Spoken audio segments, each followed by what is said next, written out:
Я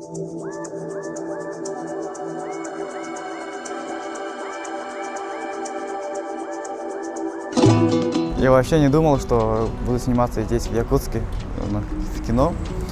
Это было вообще неожиданно. И вот моя сестренка, знакомая, через WhatsApp мне скинула вот этот, там что идет, снимается фильм, там просто, может, напишите, вас будут, берут. Я написал им, они сразу приняли меня, и вот так вот получилось все, снялся. Были сложности, немножко, как-никак первый раз снимаюсь в фильмах. А так-то до этого я снимался в Бишкеке, в клипах, всяких таких короткометражных, как его сказать, роликах, ага.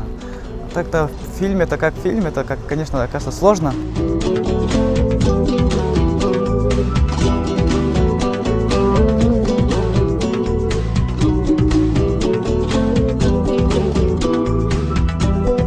Мне кажется, будут отзывы и плохие, и хорошие, потому что есть люди, которые понимают это немножко по-другому, и есть люди, которые это совсем,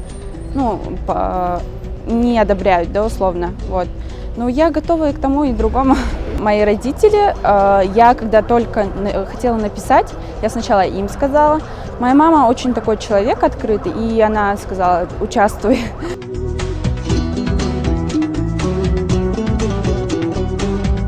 Родители отправляют своих сыновей, своих дочерей, да, они не знают, чем, сталкиваются их дети здесь, или их родственники, кто угодно. То есть их могут здесь обмануть, не знаю. И они сталкиваются с разными трудностями, например, они не могут тут найти работу, хотя они приехали работать, помогать им, да. Я думаю, молодых, которые только что окончили учебу, школу, не стоит сюда отправлять, то есть работать, в плане работать. А так, в плане учиться, я сам учусь здесь, мне все нравится, потому что у меня окружение хорошее, например, учеба, университет, все прекрасно, мне нравится.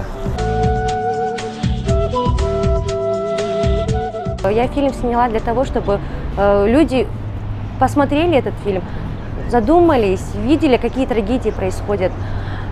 Если мы будем молчать, не показывать, то показывать, как у нас говорят, ссору из избы нельзя вытаскивать, да? Но в таком темпе трагедии будут продолжаться. У нас же корова есть, продадим, все долги закроем. Дневник мигранта в кино с 18 августа.